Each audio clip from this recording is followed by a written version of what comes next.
ইতিহাসের মধ্য দিয়ে পর্দা নামলো টি-20 বিশ্বকাপের। আহমেদাবাদে বিশ্বকাপের শ্রেষ্ঠত্বের মুকুট মাথায় তুলতে অনেকগুলো বিশ্ব রেকর্ড ভাঙতে হয়েছে ভারতকে। এ নিয়ে 3টি টি-20 বিশ্বকাপ জিতল ভারত, যা নতুন রেকর্ড। আগে ওয়েস্ট ইন্ডিজ ও ইংল্যান্ড দুবার করে ট্রফি জিতেছিল।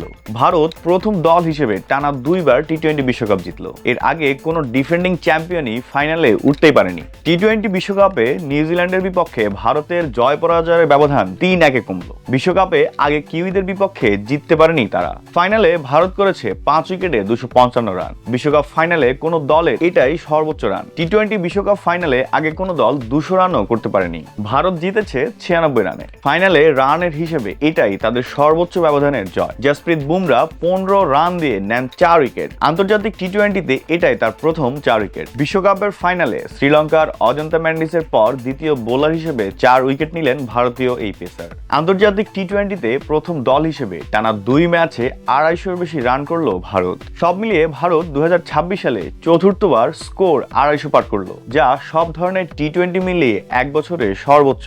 ফাইনালে 18 বলে 50 করেছেন অভিষেক শর্মা, নকআউটে যা কোনো ব্যাটারের দ্রুততম হাফ সেঞ্চুরি। ফাইনালে 89 রান করেন সঞ্জু স্যামসন।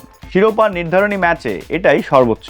সেমিফাইনাল ও ফাইনালে 50-এর বেশি ইনিংস খেলা তৃতীয় ব্যাটার এখন স্যামসন। 2009 সালে শাহিদ আফ্রিদি ও 2014 সালে বিরাট কোহলি এই কীর্তি গড়েছিলেন। অভিষেক ও স্যামসনের আন্তর্জাতিক টি-20তে সর্বোচ্চ জুটি এটি। প্রথমবার আন্তর্জাতিক টি-20তে কোনো উইকেট না হারিয়ে পাওয়ার প্লে শেষ করেছে তারা। টি-20 বিশ্বকাপের পাওয়ার প্লেতে যে কোনো দলের যৌথ সর্বোচ্চ রানও এটি। টি-20 ম্যাচ খেলে প্রথমবার স্যামসন 3টি টানা 50 করলেন। টি-20 বিশ্বকাপে কোনো ভারতীয়র এটাই সর্বোচ্চ। স্যামসন এই বিশ্বকাপে 24টি ছক্কা মেরেছেন। টুর্নামেন্টের এক আসরে কোনো ব্যাটারের এটাই সর্বোচ্চ 6-এর রেকর্ড। এই টুর্নামেন্টে ফিন অ্যালেন 20টি ছক্কা মেরে দ্বিতীয় স্থানে আছেন।